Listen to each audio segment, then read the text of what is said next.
Hoje nós estamos aqui no 10º episódio do podcast Fala Coruja, agora com uma novidade. O Fala Coruja se transformou em Voa Coruja e eu te explico o motivo. O nosso podcast, embora nessa edição esteja na nossa cidade, Juiz de Fora, que é a cidade de nascimento da nossa coruja, ele se tornou um podcast muito itinerante. E a coruja, com suas asas, pode voar para qualquer lugar. É por isso que agora o podcast é chamado Voa Coruja. E estreando esse novo nome do podcast, eu tenho aqui nossos dois convidados especiais, autores da editora Perencim, para conversar sobre um tema muito importante e sério também, que foi a respeito da pandemia. Será que a pandemia já caiu no esquecimento? Então, primeiramente, queria agradecer a presença de vocês por estarem aqui comigo para poder compartilhar as informações e o conhecimento de vocês. E queria que vocês apresentassem um pouquinho para o pessoal quem vocês são, o que vocês fazem, para que eles conheçam melhor o trabalho de vocês. Quem quer começar? Pode começar. Não, pode começar. Então, meu nome é Flávio, eu sou jornalista, trabalho agora como assessor parlamentar. E o meu livro é sobre a pandemia. Eu pesquisei o tema para o meu TCC, que era a pandemia. Eu queria falar como que ela iria cair no esquecimento, eu queria evitar que ela caísse no esquecimento.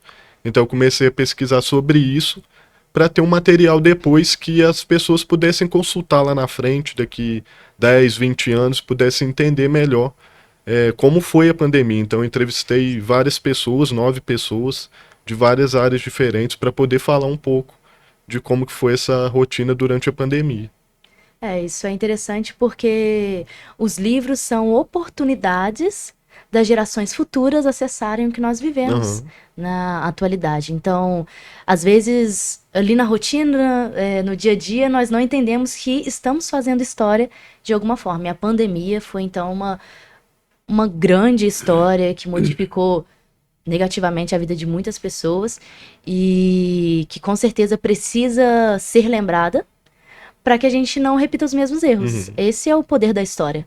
Ajudar para que no futuro os mesmos erros do passado não sejam repetidos, não é? E acredito que o André também pode contribuir muito com esse assunto. Primeiramente, vou deixar você se apresentar e daqui a pouco a gente conversa um pouquinho sobre tudo isso, né? Todas as coisas que poderiam ter sido evitadas caso nós tivéssemos mais isso do que nós estamos fazendo aqui agora, que é transmissão de informação. Aí, se você quiser, pode se apresentar. Então, bom dia, Rafaela, bom dia, Flávio. Bom dia. Agradecer pela oportunidade de estar aqui, né, o convite e a oportunidade de estar aqui hoje nesse podcast. Meu nome é André Monteiro, eu sou médico, anestesiologista de formação, né, há já bastante tempo. Mas nos últimos 10 anos eu tenho me dedicado a atender pessoas portadoras de doenças autoimunes, utilizando um tratamento que ficou conhecido como protocolo Coimbra, que utiliza basicamente, entre outras coisas, vitamina D, que é a base do tratamento, mas certamente ele é cercado de vários outros cuidados. Então é isso que eu tenho feito hoje. Eu acredito que a relação entre o livro que o Flávio escreveu e o que eu faço, né, a atividade dele, que é uma atividade de informar, né, entre outras, e o que eu faço, que é de tratar pessoas, o link entre essas duas situações é o fato de que a imunidade das pessoas, ela foi um pouco relegada a um segundo plano durante a pandemia. E é sobre isso que eu vou tentar falar um pouco, sobre a importância das pessoas terem um pouco mais de atenção com relação a isso. E a vitamina D, que não é vitamina, vou falar um pouco mais disso também depois, ela é responsável em grande parte pelo poder do nosso sistema imunológico em nos proteger. E essa é a razão de eu estar escrevendo um livro sobre isso, né, que vai ser publicado talvez no início do ano que vem, falando exatamente sobre a importância da vitamina D na vida das pessoas em geral. Muito bom. Quando você trouxe a ideia para a editora e explicou que não era vitamina, isso foi muito impactante para mim, embora em alguma memória remota eu já tinha em mente algo sobre isso, mas quando você trouxe clareza sobre o quanto uma simples nomenclatura pode mudar a percepção das pessoas sobre o uso de uma substância que é tão importante como foi e poderia ter sido ainda mais no processo da pandemia. Então, queria aproveitar a oportunidade também para parabenizar o Flávio pelo lançamento que aconteceu recentemente, o seu em breve, no começo do ano, no próximo ano que entra, e o seu foi lançado recentemente. Mês passado. Isso, mês passado. Tá passando o tempo tão rápido que eu já não sei se ano que vem é 2025, se mês passado. Enfim, de toda forma, foi um lançamento muito interessante, muitas pessoas presentes para prestigiar você. Na próxima edição, próximo episódio, nós vamos falar sobre lançamentos. Então, sobre a importância de reunir pessoas para promover o assunto do livro. Porque eu sempre falo, depois que você publica o livro, o trabalho começa. Que é o trabalho de espalhar aquele conteúdo que você se empenhou tanto em produzir. Então, por isso que o escritor, quando ele se torna escritor e autor, ele arrumou um trabalho para a vida inteira. E o lançamento foi muito interessante, eu gostei, particularmente gostei bastante, espero que você tenha gostado. Também gostei, adorei. Da experiência. Eu acho que você pode compartilhar um pouco do seu processo de escrita, essa questão das entrevistas, como que foi para você transformar um trabalho acadêmico em um formato de livro, como que surgiu essa ideia também para você? Então, como eu falei, o primeiro objetivo era não deixar que esse tema caísse no esquecimento. Então, na parte teórica, que foi a parte básica da pesquisa, a gente pesquisou justamente isso, como que as coisas, conforme o tempo vai passando, vai caindo no esquecimento, não é uma coisa assim voluntária. Aí a gente, nessa parte da pesquisa, justamente viu isso a questão, que tem um esquecimento voluntário, involuntário, que o voluntário é, por exemplo, quando a pessoa, por exemplo, o governo, ele tem a intenção de fazer com que a sociedade esqueça aquilo. Ele faz de forma voluntária para cair no esquecimento. E o involuntário é justamente, por exemplo, o Covid foi um tema muito traumático. Então a gente acaba, querendo ou não, esquecendo, não é por nossa vontade. Então o primeiro objetivo da escrita do livro foi isso, foi não deixar cair no esquecimento. Então, a partir disso, a gente foi para pesquisa, para ter a base teórica, porque precisaria, por ser um TCC. Aí, a partir daí, eu fui desenvolvendo as entrevistas.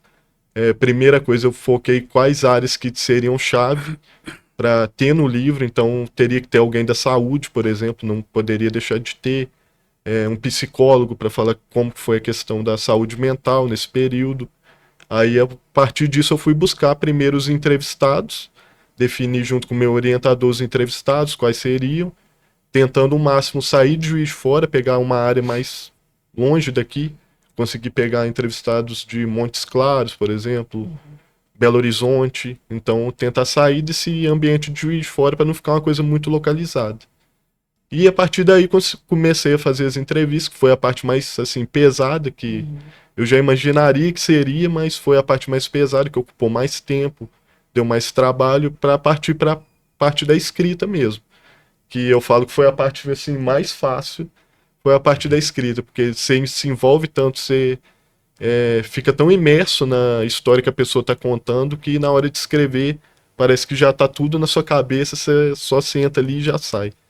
Então foi assim, foi um trabalho assim, muito enriquecedor para mim, porque esse tema, todos nós vivemos esse tema, né? Então foi assim uma experiência sensacional, e lançar o livro foi assim muito prazeroso para mim, que ele possa chegar a muito mais gente, né? Também espero. É uma experiência enriquecedora, como você disse. As pessoas falam, quando nasce um filho, nasce uma mãe. Mas quando nasce um livro, nasce um autor. Até lá, a gente fica naquele momento de como vai ser, como será o lançamento, processo de revisão, não é, André? Que o André já revisou e tá, revisa. Porque é uma responsabilidade muito grande. Quando você coloca um livro no mundo, é muito responsabilidade, né? Ainda mais o tema que vocês tratam. Então, o André também, se quiser trazer um pouco sobre isso, você traz também depoimentos dentro do seu livro, traz a questão da vitamina, e acredito que o pessoal também deve estar curioso para entender por que não é vitamina. Explica aí um pouquinho pra gente sobre isso. No livro tem realmente alguns depoimentos, né, mas são mais diretamente ligados às doenças autoimunes, né? Mas a gente tem que pensar o seguinte, eu estava até falando isso com o Flávio antes, a gente estava conversando um pouquinho antes. O coronavírus, a família do coronavírus, não é uma coisa desconhecida para a ciência, né, para a humanidade, né? Nós já tivemos várias epidemias anteriores, pandemias anteriores, e algumas delas, inclusive, com coronavírus, né? Por isso é que esse do Covid-19 foi chamado de SARS-CoV-2, porque já havia o SARS-CoV 0, né, 1 antes, né? Então, a família do coronavírus não é desconhecida, porém esse vírus se apresentou de uma maneira mais agressiva, né? E confundiu bastante toda a terapêutica médica até então, né? Outro aspecto que a gente tem que lembrar é que, assim, às vezes a pessoa associa o termo pandemia com a gravidade, mas na verdade quando a gente fala pandemia, a gente está se referindo só à distribuição geográfica do problema, né? Não tem nada a ver com gravidade, né? É importante às vezes esclarecer isso, porque para retirar um pouco do medo, do receio das pessoas quando se fala em pandemia, só você está se referindo à expansão do problema, né? Não à gravidade em si. Muitas vezes o SARS-CoV não é tão grave quanto a gente imagina, né? É óbvio que eu não quero tirar aqui a gravidade da Covid-19, que foi absurda, mas a gente tem que ter essa noção mais clara do que realmente o vírus representa para a gente. E a pandemia, obviamente, é uma situação que a gente pode considerar biopsicossocial, né? Afeta a saúde das pessoas, física e mental, e afeta várias outras áreas da vida da pessoa, né? Educação, relações, né, de amizade, conjugais, familiares, trabalho. Então é uma repercussão muito ampla, né?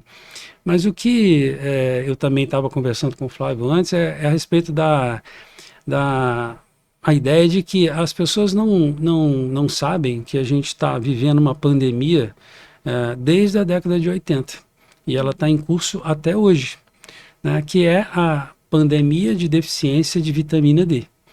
Ou, falando a mesma frase de outra forma, né, pandemia de deficiência do hormônio esteroide que regula o nosso sistema imunológico.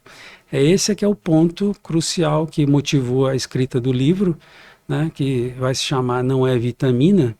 Estou antecipando aqui, né? Um spoiler permitido. Um spoiler. Porque é para chamar a atenção das pessoas que essa substância que a gente ainda chama erroneamente de vitamina D não é uma vitamina. A gente sabe disso há 90 anos. Então, isso não é divulgado para as pessoas. E se isso fosse divulgado da forma correta, poderia fazer diferença para as pessoas entenderem que elas precisam ter um nível sanguíneo satisfatório adequado dessa substância no organismo para que o sistema imunológico funcione adequadamente. Por que eu estou focando na questão do sistema imunológico? Porque numa virose, como aconteceu na pandemia, era importantíssimo que o sistema imunológico das pessoas estivesse apto a protegê-las, independente de tratamentos, de vacina ou de qualquer outra providência, medidas de restrição, todas as recomendações. Além disso, era importante que o sistema imunológico estivesse apto a proteger a pessoa. E se você não tem nível satisfatório da substância que é capaz de fazer isso, o problema pode se agravar bastante, né? E se eu pudesse resumir a pandemia de Covid-19 numa palavra só, eu usaria a palavra medo, que foi o que teve presente na vida da maioria das pessoas. A gente consegue entender isso também, mas existe uma relação estreita entre estado emocional, estado mental e o funcionamento do sistema imunológico. É importante falar isso, porque quando a pessoa está num estado de medo, o sistema imunológico, naturalmente, fisiologicamente, ele não funciona adequadamente. É como se um sistema prejudicasse o outro. O organismo da pessoa se prepara para se defender de uma maneira que inibe o funcionamento do outro sistema, no caso, o sistema imunológico. Então, a capacidade de proteger fica reduzida mais ainda. E esse é um fator agravante no meio de uma pandemia que já trouxe tantos problemas para todo mundo. A questão emocional ela faz muita diferença em todos os processos. E essa necessidade de ficar em casa também agravou todos os fatores. O trabalho das pessoas se modificaram. Você entrevistou pessoas que tinham trabalhos diferentes, então a intercorrência foi diferente para metodologias de trabalho diferentes. Mas muitas pessoas, a partir disso, tiveram que se reinventar e, às vezes, nem todas estavam preparadas para essa reinvenção. Então, essa necessidade que, se nós pararmos para pensar, foi um pouco abrupta, porque ninguém aguardava, ninguém esperava que isso fosse acontecer, de certa forma. Era esperado, mas não tão exposto que era esperado. mas foi uma mudança rápida e devagar ao mesmo tempo. Porque as pessoas entraram num estado que tiveram que se recolher, mudar as metodologias de trabalho, as relações sociais, várias questões. Só que ao mesmo tempo que foi rápida, essa mudança foi demorada. Olha quanto tempo nós ficamos dentro desse processo. E a questão de não cair no esquecimento é importante por conta disso, porque embora tenha sido muito negativo, muitas lições podem ser aprendidas, como essa lição importante sobre o sistema imunológico, sobre a importância de nós estarmos bem de saúde, que é uma coisa que você prega bastante, que é a saúde ao invés do... focar na saúde ao invés da doença. Então, às vezes, a pessoa só foca na doença quando a doença chega, ao invés de focar na saúde para que a doença não chegue. Então, discorrer sobre isso, eu acho que é muito importante. E uma coisa que a gente estava até conversando antes do podcast, que ele falou se eu tinha percebido nos profissionais se eles tinham esse conhecimento dessa questão. Aí eu estava até falando com ele, falei que o principal relato, principalmente do pessoal da saúde, era que eles tiveram que aprender as coisas assim, todo dia, era uma coisa nova, um aprendizado novo, e que às vezes até não dava para acompanhar, de tanta novidade que tinha, e ali no dia a dia, na linha de frente principalmente, você não tem como assim ficar testando muita coisa, você tem que colocar o seu conhecimento na prática. Então foi até que eu tinha falado com ele, acho que o pessoal poderia ter tido esse conhecimento, mas devido ao dia a dia ali, a correria que a pandemia impôs, acho que esse conhecimento pode até ter ficado um pouco de lado, assim. E nós tivemos uma aceleração digital forçada, e essa aceleração, de alguma forma, fez com que as pessoas passassem a consumir e produzir muito conteúdo. E isso causa muito embaralhamento mental para quem não tem filtro. Então, assim, muitas informações chegando, qual que é a informação verdadeira? O que é confiável? O que não é confiável? Então, é importante, às vezes, ter essa memória das coisas que já aconteceram, como o André levantou, para num momento de uma situação dessa, um pouco que você precisa agir no impulso, você já ter essa memória histórica de que, olha, isso, embora seja um vírus que está tendo uma progressão diferente, já é similar com algumas coisas, e se atentar para esses pontos, como é esse ponto da vitamina D, que não é vitamina D. Eu até falei numa palestra recente que eu fui lá na Faculdade de Comunicação. Eu fiquei pensando, falei com o pessoal, por que vocês deveriam comprar o meu livro? Porque eu quero? Seria ótimo que vocês comprassem só porque eu tô pedindo. Mas aí eu falei com eles que acho que é porque é uma herança valiosa que a gente vai deixar para as próximas gerações. Justamente essa questão que você falou. Questão de ter o resgate histórico. Imagina se a gente tivesse o relato, se um médico de 2020 tivesse o relato de um médico em outra pandemia, contando como a rotina dele se modificou, como que poderia ter sido um conhecimento útil. Então, acho que é isso que a gente tem que reforçar da questão histórica. Passado já passou, não pode ser alterado, beleza, mas ele pode trazer lições, igual você falou. É muito interessante essa perspectiva sobre o passado, porque, principalmente nos últimos tempos, eu tenho pesquisado muito sobre linguística para o lançamento do meu livro, que vai acontecer no início do ano que vem. E um dos pontos dessas pesquisas é a respeito da visão que nós temos do passado e do presente. Nós observamos o passado como algo que está atrás. Na nossa linguagem, nós sempre nos referimos ao passado como algo atrás e o futuro como algo à frente. Só que a linguagem, ela pode mudar totalmente a nossa perspectiva sobre isso. Porque existem línguas em que o passado, ele é visto à frente. Quando eles se referem ao passado, eles falam como algo que está na sua frente. E o futuro como algo que está atrás. Porque realmente, o que está atrás, nós não conseguimos enxergar. E o passado, que é o que está à frente, é visível. Então, quando você muda um pouquinho a sua linguagem, começa a se referir no passado, ou até mesmo tem estudos que mostram a influência da gesticulação nessa questão. A gente fala do passado assim, mas quando nós mudamos o passado, ele fica muito mais visível. É muito mais fácil enxergar o passado aqui do que enxergar o passado lá. Então, só fazendo um adendo, porque eu estou muito imersa nessas pesquisas, mas eu acho muito interessante como a linguística pode ajudar até mesmo nas nossas memórias, que são importantes nesse assunto que nós estamos colaborando. Né? E tratando um pouco sobre essa questão de não ser vitamina, eu ainda até hoje não sei pronunciar o nome oficial. Conta pra gente qual que é o nome oficial. Então, a vitamina D foi descoberta há vou resumir, né, para não estender muito, não tem como. Foi descoberta há mais de 100 anos atrás. Desculpa. E ela foi reclassificada para a categoria de hormônios, quando perceberam que a estrutura química era de hormônio, 10 anos depois. Então, há mais ou menos 90 anos, a gente já sabe que vitamina D não é vitamina. Só que isso não é falado. Esse é um problema, né? O médico, ele se gradua em medicina, continua sem a ideia da importância da substância, porque são famílias diferentes. Vitamina é uma coisa que você obtém do alimento, hormônio é você que produz. Então, e é um tipo de substância que tem funções diferentes e variadas. Essa substância, a vitamina D, que a gente chama de colecalciferol, né, esse nome que você queria lembrar, ela está relacionada a dezenas de funções no organismo da gente. Então, se você está deficiente de uma substância que está relacionada a dezenas de funções, é um problema grande para o seu organismo. Se você tem níveis satisfatórios, é um benefício grande para o organismo. E é isso que a gente tenta enfatizar para as pessoas, né? Primeiro, a gente não tem esperança de que o nome vá mudar, né? Existem interesses em que não se mude o nome também, mas isso não vai acontecer.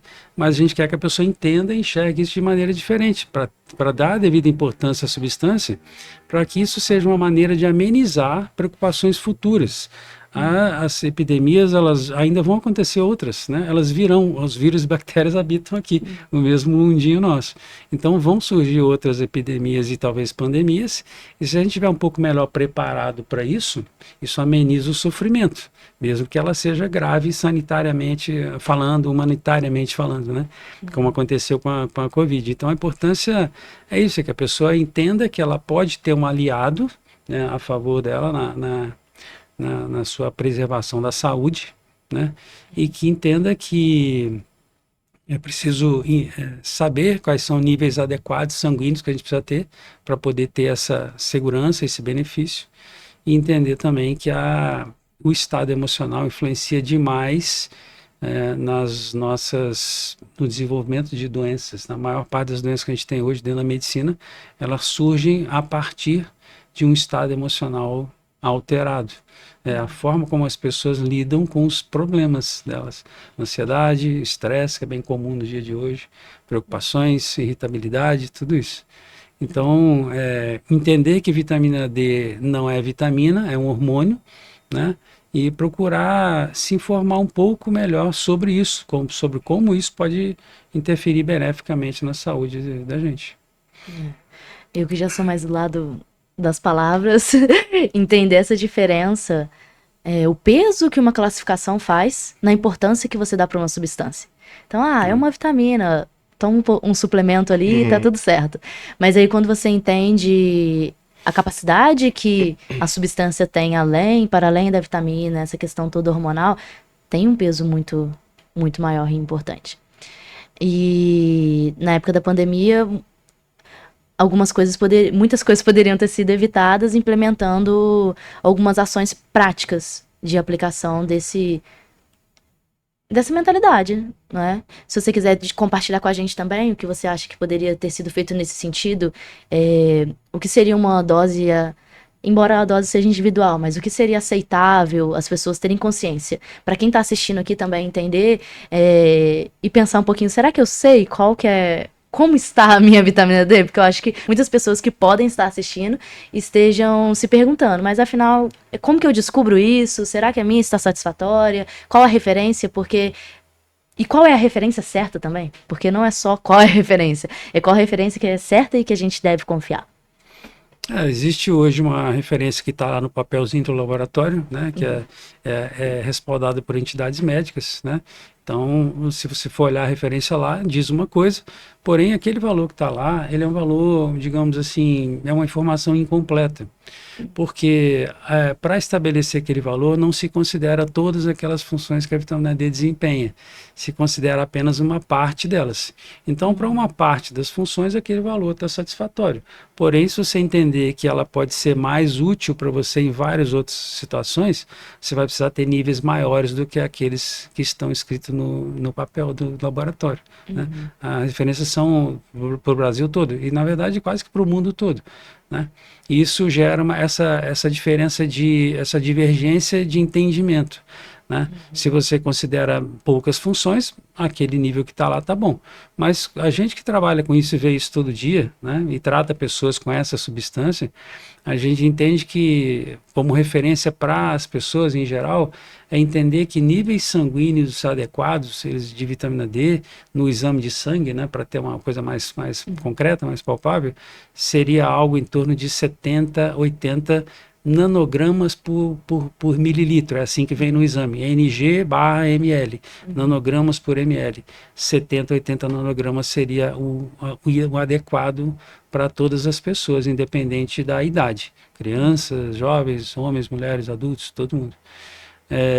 Existe essa dificuldade de ter esse entendimento na prática, mas é o que eu vejo na prática, então estou falando do que eu observo na prática, né? Do dia a dia atendendo pessoas. A maior parte das pessoas ainda é deficiente, porque para você ter nível satisfatório, você só tem duas opções. Embora exista vitamina D em alguns alimentos, a gente usa aquela expressão esquece, não vai te ajudar. Então você tem outras duas opções só, ou tomar sol, que é a vitamina D que você obtém a partir do sol, quando você fica exposto a raio ultravioleta B, a sua pele passa a produzir vitamina D a partir dali, né, ela forma o colecalciferol debaixo da pele. Essa é uma opção. E se você não tem a possibilidade de tomar sol, ou não pode, ou não quer, a outra opção seria a suplementação.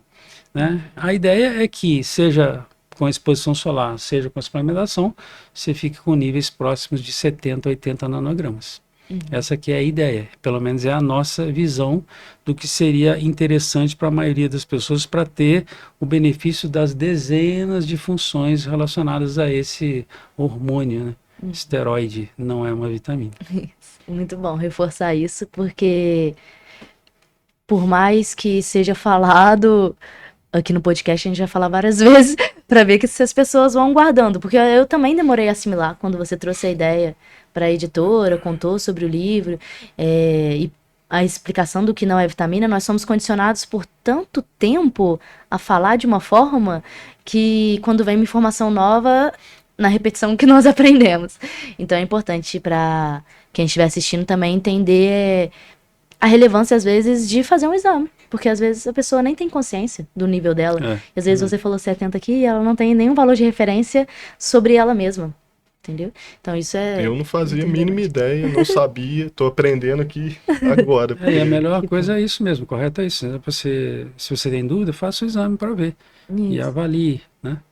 E, a partir dali, faça a correção que achar que é necessário fazer. Mas o importante é ter informação da importância disso.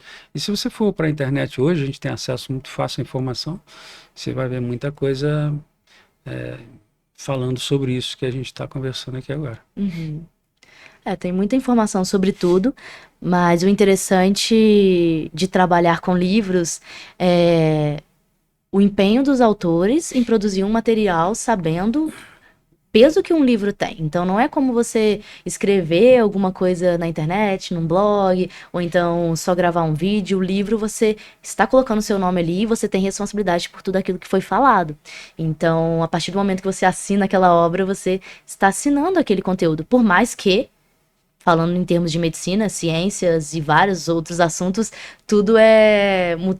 muitas coisas são mutáveis. Então, estamos em constantes transformações, mas você precisa estar de acordo com aquilo que você escreveu na época em que o material foi publicado. Então, essa responsabilidade, ela é muito grande e é essa fonte que muitas pessoas hoje em dia estão perdendo, porque elas pesquisam um material e elas não têm mais a curiosidade de procurar de onde que veio aquele material. Mas, enfim, essa pesquisa, essa informação, de onde que veio essa questão de qual livro foi isso. Às vezes não é de livro nenhum, não é de lugar nenhum, e acabou caindo no conhecimento público e foi sendo distorcido naquela questão do telefone sem fio, e daí as pessoas pegam a informação que parece mais mastigada e mais fácil de aceitar, porque não exige nenhuma mudança. É muito mais fácil eu achar que é vitamina, e aí de vez em quando eu suplemento, ou não suplemento, ou não faço nada, do que eu saber a verdade, ver que meu nível não está adequado e precisar suplementar, ou me preocupar com isso. Então, Eu acho muito interessante conseguir reunir vocês dois aqui, com duas visões diferentes, mas que ainda assim falam com compromisso e responsabilidade dos assuntos que se propõem. Então você passou uma visão jornalística de como que foi a pandemia em profissionais diferentes. Aí se você quiser falar também sobre a diferença que você percebeu que fez na vida dessas pessoas em áreas diferentes, eu acho que é interessante para o pessoal relembrar um pouco, já que o assunto é que a pandemia não pode cair no esquecimento, e falar um pouco sobre o impacto que teve diferente nessas profissões diferentes e pessoas diferentes, né? Foi até engraçado, porque eu achava que as pessoas não iam querer falar sobre esse tema. Quando eu fui procurar a fonte, eu fiquei pensando, o pessoal não vai querer falar sobre a pandemia. A gente acabou de sair da pandemia e ninguém vai querer falar sobre isso.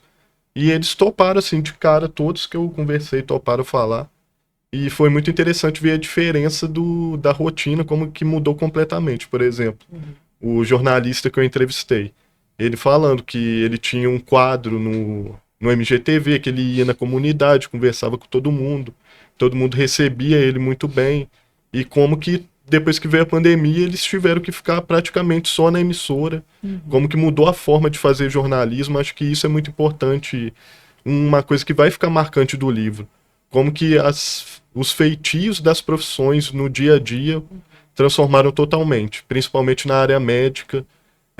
A enfermeira que eu entrevistei, a médica que eu entrevistei, elas falando como que lidar com o paciente mudou totalmente a relação que elas tinham antes e que elas passaram a ter depois da pandemia. Então, acho que isso foi uma coisa assim que vai marcar para sempre, a mudança de como fazer a sua profissão. Para mim, principalmente o do jornalista, foi mais interessante porque eu sou jornalista, né? Então, foi a que teve mais peso, mas acho que é isso, a gente, pelo menos no livro, reforçar como que uma coisa inesperada pode mudar totalmente, e mesmo sendo inesperada, você pode se adaptar, você pode aprender como eles tiveram que fazer, e como, com certeza, principalmente o pessoal da saúde conseguiu salvar muitas vidas nesse aprendizado do dia a dia. Então é uma coisa que eu pretendo reforçar com o meu livro também. Muito bom. E agora, caminhando um pouquinho para o final, eu queria perguntar para vocês qual mensagem principal sobre esse tema ou sobre outro assunto que queira salientar. Você também citar o nome do seu livro para dar um fechamento. O André já citou o nome do livro dele. E assim nós fechamos esse assunto de hoje, que foi muito interessante. E também, se quiser deixar o contato das redes sociais, para caso a pessoa queira seguir, para saber mais informações, pode falar também com o pessoal. Pode ir. Então, o livro, a respeito do livro, né, que está em fase de conclusão, espero que no início do ano que vem ele esteja aí disponível. É um livro que foi motivado por essa necessidade de informar as pessoas sobre o fato de que a gente não está falando de uma vitamina quando a gente usa essa expressão vitamina D. A gente está falando de um hormônio, esteroide, né, que vem do colesterol e está relacionado a dezenas de funções relacionadas à nossa boa saúde. E isso, além dessa questão específica, a gente fala sobre o protocolo Coimbra, que é o motivo do meu trabalho hoje, né? Hoje eu estou muito mais ligado a essa área do que a minha atividade anterior de anestesista. Daí a importância da gente entender dessa substância, né, que pode ser usada para tratar a doença autoimune, pode ser usada, sim, né? É um tratamento que já está há 20 anos por aí, né? Também não é falado, não é conhecido, mas já existe há 20 anos, criado por um médico brasileiro, Dr. Cícero Galli Coimbra, um neurologista, professor da Unifesp, e deveria ser motivo de orgulho para nós ter um médico que criou um tratamento com esse grau de importância para as pessoas portadoras de doenças autoimunes. E assim, a mensagem que eu acho que eu gostaria de deixar é, em primeiro lugar, entender que quando a gente fala sobre a importância desse hormônio, a gente está baseado em conhecimento científico, né? Quando eu falo de buscar informação na internet, eu estou me referindo a sites científicos, onde tem trabalhos publicados sobre isso. Então, tem um embasamento científico para essa afirmativa. Então, passar a perceber a importância disso, né? Como isso pode fazer diferença na vida das pessoas, como isso pode afetar o funcionamento do sistema imunológico, que é a nossa imunidade, a nossa proteção. E entender também, paralelamente a isso, que o estado emocional, o estado mental, ele faz muita diferença no desenrolar das coisas relacionadas à nossa saúde. Isso foi um fator crucial na pandemia, porque o estado emocional das pessoas ficou muito afetado, e isso acabou comprometendo a capacidade delas responderem à virose. Então isso poderia ter sido amenizado em muitas situações, se essa informação tivesse sido veiculada com mais ênfase. Até se falou de vitamina D na pandemia, né? Mas não da forma como poderia ter sido, como deveria ter sido.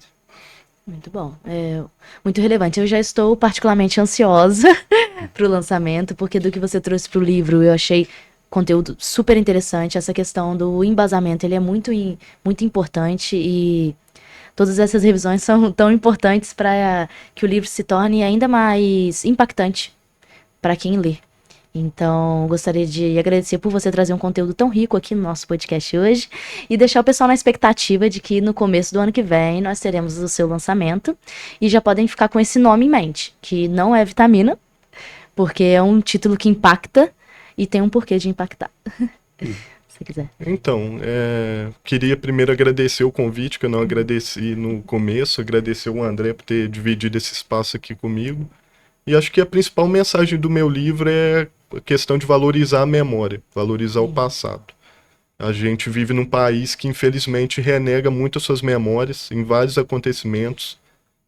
De cabeça, assim, fácil citar, por exemplo, escravidão, ditadura, vários outros, que, infelizmente, acaba, seja por parte do governo ou da sociedade, acaba sendo renegado. Então, e a gente vê exemplos em outros países de como isso é importante. Por exemplo, na Alemanha, que eles sempre relembram o Holocausto, mesmo sendo uma coisa muito dolorosa, né, para a história deles, sempre relembram para nunca acontecer de novo. Acho que a mensagem principal do meu livro é isso. A gente tem que relembrar a Covid, mesmo sendo dolorosa, deixou muitas marcas, a gente perdeu muita gente, mas a gente tem que relembrar porque com certeza vai ter outra pandemia, isso é certo. A gente não sabe se a gente vai estar aqui ou não, mas a gente pode deixar conhecimento, e a gente tem hoje muito mais ferramentas do que a gente tinha antigamente, por exemplo, na época da gripe espanhola, por exemplo. Então a gente tem que utilizar dessas ferramentas para compartilhar o conhecimento e valorizar o passado. O passado pode trazer, sim, muitas lições para a gente. Muito bom.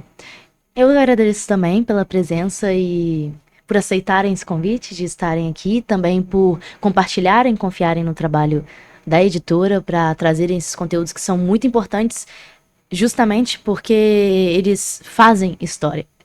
Então, muito obrigada pela presença de vocês, e muito obrigada a você também que assistiu o nosso 10º episódio. Eu espero você no 11º episódio da Coruja.